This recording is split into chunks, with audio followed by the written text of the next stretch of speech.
We've all had one of those friends, never broke, never shy, always looking flawless, succeeding in every aspect of their life. But what if I told you it's not luck, it's not genetics, and it's almost certainly not waking up at 5 a.m, drinking a celery juice and journaling in your £50 notebook?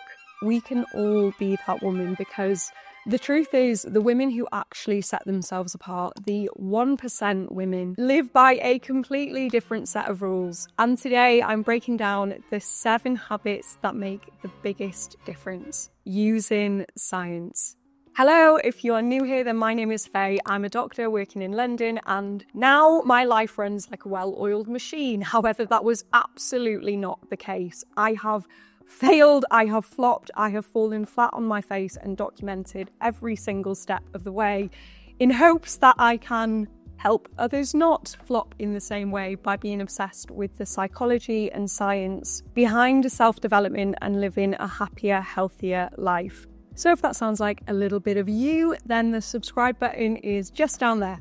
So habit number 1, we need to talk about the power purse, and I do not think there is another habit that is as important as this one I'm about to talk about, because you can definitely become a top 1% woman without the genetics. However, if you have mummy and daddy's money to fall back on, then that definitely helps. Unfortunately, I was not blessed with the bank of mum and dad, and I also think that by not coming from a wealthy background, there's also huge disadvantages in the way money is talked about and the attitudes that you grow up having about money. Financial empowerment is crucial for women, and we've come so far since the first time women were allowed credit cards in the 60s, but we still have so much further to go. The wealthiest, most successful women don't just save money. Have you seen the regular interest rates on savings accounts at the moment? No. They make their money work for them in their sleep, when they're at work, when they're out enjoying themselves. Their money is growing without them having to lift a finger, and to do that they educate themselves financially so they know exactly the best and safest way to move with power in this dreadful economy. A 2024 study by Fidelity Investments actually revealed that 71% of women now own investments in the stock market, an 18% increase from the previous year. This uptick is significant, yet the challenges still remain. Studies show that women on average are actually better investors than men because they take a more strategic, long-term approach. But they also invest less, often due to lack of confidence or financial education. I also think this is a really important topic, especially in the age where trad wives are making a comeback. Stop seeing money as a way to buy luxuries, but your ticket to a life of comfort and security. Having the stability to leave a marriage you hate or a job that is burning you to the ground. I know it's overwhelming, but I strongly feel as though this culture around it being rude and unbecoming to talk about money is meant to keep women and anyone who doesn't come from a privileged background away from learning about money, so they are stuck. But to help with the overwhelm, we're going to start small. Read a book on investing, do a Skillshare class on budgeting. Stop saying that you are bad with money. You're not, you just haven't learned yet. Habit number 2, trust capital. And this one is for the girlies who say they're going to do something and never actually do it. I'm looking at you, and not with judgment, I promise, because I have been there, but the top 1% of women do not break promises with themselves. If you tell a friend that you're going to meet them for coffee, you'll turn up. But when you promise yourself that you're going to go to the gym, wake up early, start a business, suddenly that becomes optional. Why do you have more respect for your friend's time than your own? Maybe it's because you know that you can't rely on yourself. Top 1% women know that confidence doesn't come from affirmations in the mirror. It comes from self-trust. Every time you keep a promise to yourself, you build evidence that you can rely on you. Every time you follow through on a commitment, every time you make a financial investment, the more confident and disciplined you become because you learn to trust yourself again. A 2021 study in the Journal of Behavioural Medicine tracked 500 people for 18 months. Those who kept micro-promises to themselves, like walk 10 minutes every single day, saw a 4% higher goal adherence than those chasing big wins. Why? Because every promise kept releases dopamine, rewiring your brain to associate action with reward and trust yourself again. So what's the key here? High-achieving women don't rely on motivation. They build self-trust capital by starting small, proving that they can be trusted with a little and progressing to trusting themselves with a lot. So your homework. Tonight, if you say you're going to read 10 pages before bed, do it. The action doesn't even really matter. The more important thing is proving to yourself you do what you say you're going to do. Habit number 3, the refuse reset.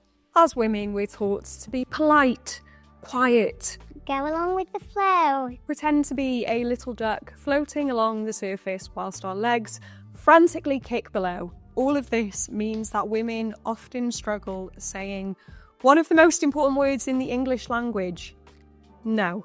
Research shows that women are more likely to suppress their emotions, take on others' burdens, and overextend themselves in both professional and personal spheres. It's deeply ingrained in our social conditioning. We're taught to be caretakers, nurturers, and people pleasers. But not being able to say no isn't just a one-way ticket to burnout town. There's also research to suggest it has pretty serious consequences. Studies consistently show that chronic emotional suppression, essentially the act of bottling up our feelings and constantly prioritising others over ourselves, can significantly impact women's health. A 2018 study found that women who consistently suppress their emotions are at a higher risk of autoimmune diseases like lupus and rheumatoid arthritis. The research suggests that emotional suppression triggers chronic stress, which can suppress the immune system over time, leading to inflammation and higher susceptibility to illness. And that's before we even get into mental health conditions. If you constantly say yes to things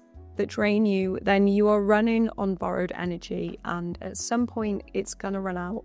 The good news is, if the big NO is absolutely terrifying to you, then you can start small. Begin by simply acknowledging how it makes you feel to even think of saying the word no. It's normal, and this is all part of how to retrain your brain. You don't need to deliver a long-winded excuse, apology, or even white lie, because that is almost just as stressful in itself. Instead, here are a couple sentences I would like you to swiftly add to your vocabulary. I'd love to, but I can't right now. Or simply, that doesn't work for me. You don't owe anyone an explanation. Protect your peace as if your life depends on it, because quite honestly, it does.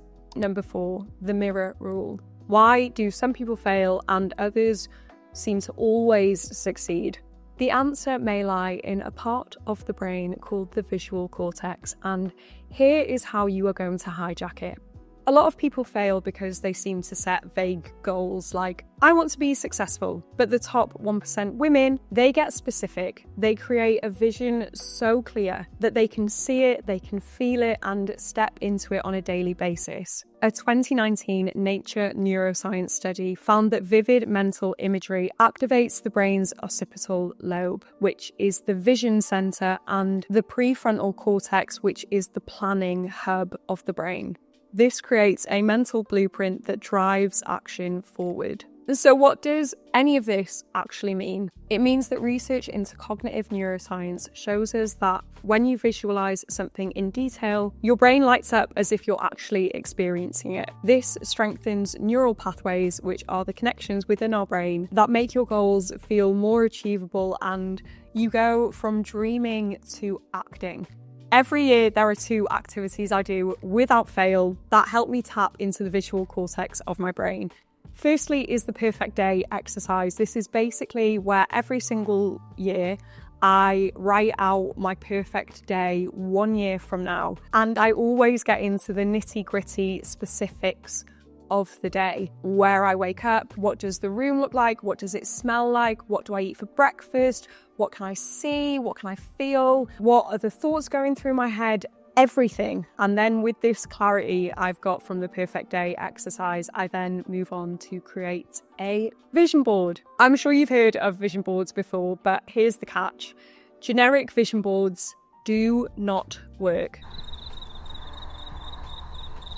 You need neuroscience-backed specificity to make a vision board that truly shapes the direction of your future. If you're clueless about where to start like I was, I used the Skillshare class, Inspiration to Reality, making a vision board for your goals, to hack my brain to become laser focused on my goals. Skillshare is my secret weapon for turning goals into a reality. Skillshare is the largest online learning community for creatives with thousands of creative classes in countless categories ranging from beginner to advanced. But the best bit, they're from experts in the field. This instructor teaches you how to use neuroscience-backed techniques to make your vision board more than just Pinterest aesthetics, how to actually turn it into a blueprint for success. And because Skillshare are kindly sponsoring this video, if you click the link in my description and you're quick, you will be able to access thousands of classes completely for free, because they are kindly giving the first 500 people to click the link in my description a free 1-month trial of Skillshare. Trust me, your future self will thank you.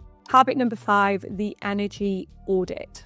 If there's one thing about top 1% women, is that they don't just let life pass them by. They regularly reflect, but even more than that, they get scientific. They evaluate what they eat, what they read, what they watch, what they listen to, and who they spend time with. It's this ongoing process of refinement, a way to optimize every single aspect of their life. And if that sounds horrifically controlling and terrifying to you, then I'll tell you something that I found way more terrifying. Last year, I spent 4 months working as a doctor in palliative care. I saw way too many people who had their lives cut short way too young. It completely changed my perspective on my own life. And for some people, it might have pushed them towards having a bit more of a attitude. I'm going to be dead anyway. Drinking more, going out more, doing more reckless things, quitting my job and traveling. But it actually had the opposite effect for me. I realised how precious life is, and I didn't want to waste time doing anything I didn't want to do or giving energy to anyone that I didn't want to give energy to. So yes, wanting to refine every single aspect of my life is probably a little bit scary, but it is not as scary as dying in your 30s and having so many regrets. Everything that we consume affects our energy and our experiences. Research by the National Institute of Mental Health shows that brains are highly malleable, which means that they can be shaped, a phenomenon known as neuroplasticity. So when you expose your brain to that negative person in your life who always makes you feel worse, or scrolling endlessly through social media that makes you feel bad, you are literally shaping your brain. Studies reveal that regular exposure to negative stimuli can increase levels of cortisol, the stress hormone in the body, leading to a perpetual state of fight or flight. This chronic state of stress can impair your focus, slow down your cognitive function, and even negatively affect your physical health. On the other hand, intentional mindful consumption through a balanced diet meant to fuel you, reading uplifting material, and listening to enlightening podcasts, or my personal favourite, just spending time with positive people, rewires your brain for focus, optimism, and emotional resilience. Am I saying you need to cut everything negative out of your life tomorrow? No. Negativity is also part of the human experience, and it's a natural emotion. However, as a top 1% woman, you are regularly going to conduct an energy audit to make sure that at least 80 to 90% of your life is filling your brain with the good stuff. Habit number 6, social currency. You've probably heard the saying, your network is your net worth. But when it comes to high achieving women, the concept runs much deeper than just collecting contacts. But I know what you're going to say, Faye, I am ridiculously busy. I barely have enough time for the people I love in my life at the moment. How on earth am I going to pull time out of thin air to develop close, meaningful connections with the people who can open doors for me? Well, the answer might actually be easier than you think. A study from Harvard found that close connections like family, friends, and longtime colleagues account for only 16% of new opportunities. The other 84%, they all come from weak ties. These are the acquaintances that you may not interact with on a regular basis, but you may be significantly overlooking.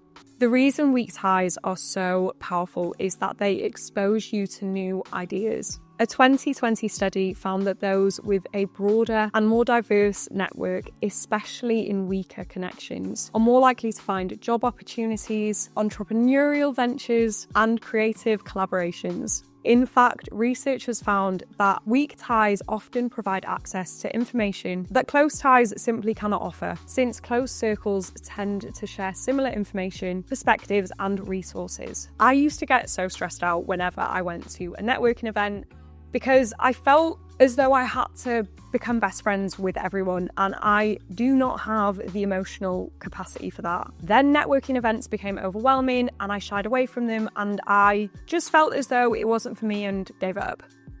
But this perspective completely changed that. Building social currency doesn't mean that you have to be best friends with everyone. It means engaging and being open with the people who have the potential to help you evolve, even if they're not the people that you interact with most. And if you are still feeling a little bit anxious at any sort of networking event, remember this: your future self is already in the right room with the right people. You just haven't met them yet.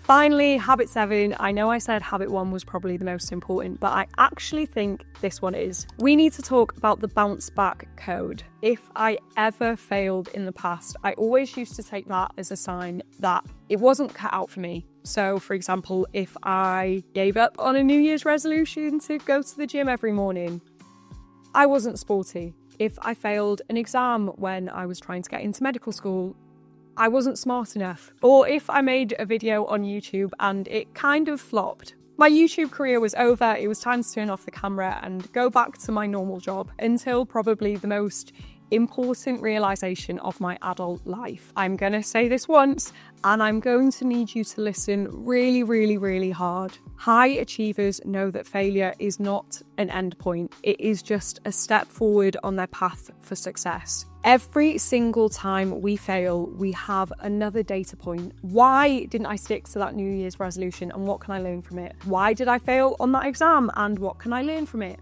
Why did my YouTube video flop, and what can I learn from it? Unfortunately, this mentality isn't something we're born with, it's built. According to the Journal of Personality and Social Psychology, resilience, aka this ability to bounce back, is largely shaped by cognitive reframing, which is essentially how we perceive the challenges that we face. Instead of seeing failure as a setback, resilient people see it as a learning opportunity. Research from psychology science found that individuals with greater resilience had better emotional regulation, greater life satisfaction, and enhanced well-being. Resilient women don't just recover, they become stronger. Now, all these habits are wonderful, but do you know how to build habits into your daily life so that they actually stick? If not, then you may want to watch this video here, or this video which has been handpicked just for you based on exactly what you're interested in. And if you've enjoyed this video, then you may even want to subscribe by clicking here so that you never miss another one. Thank you so much for watching. I hope you have a wonderful, wonderful, wonderful week, and I will see you in the next video.